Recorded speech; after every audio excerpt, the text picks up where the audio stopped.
আমাদের সকলের প্রিয় সুন্নি জিলাফিকুর হুজুররা যখন স্টেজে বক্তব্য দেয় তখন তাদের অবস্থা দেখুন। যদি বাংলাদেশ থেকে ফিলিস্তিনের মুসলমানদের কাছে ইয়াহুদ এবং নাসারাদের বিরুদ্ধে ইসলামের পক্ষে জিহাদ করার জন্য যদি কাউকে নেওয়া হয়, আমি আলাউদ্দিন জিহাদি প্রস্তুত।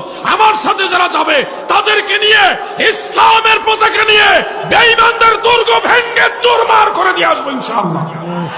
Wake up to reality. কোন জায়গায় আমরা ফিলিস্তিনের কোন পতাকা দেখিনি, সব জায়গায় রাস্তার মধ্যে এটা বলার দরকার নাই, সমস্যা নেই। আমরা দখল করছে যে এই জিনিসটা বোঝানোর জন্য হার্ড করে বলেন না, সমস্যা আছে।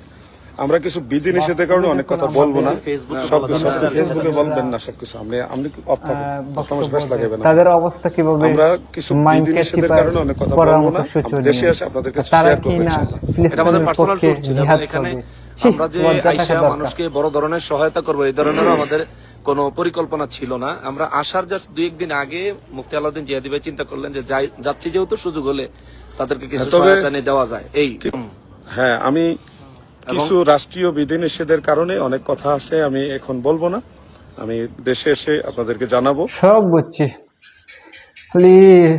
দেশে আইয়া মাইক ফাইলেও হইছে, ফাটাইলাও ভাঙ্গিলাও, স্টেজে হাওয়া উড়া লাগবো, আগুন ধরাই লাগবো, বক্ত হয়ে গেল।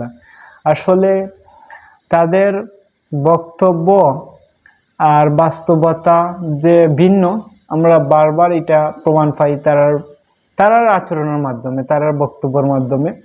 আলাদাভাবে কিছু হওয়ার দরকার নেই। আসলে এইরকম জাহিল বক্তা থেকে আমরা দূরে থাকা যেন তাদেরকে হেদায়েত দান করেন, ওটাও দোয়া করি।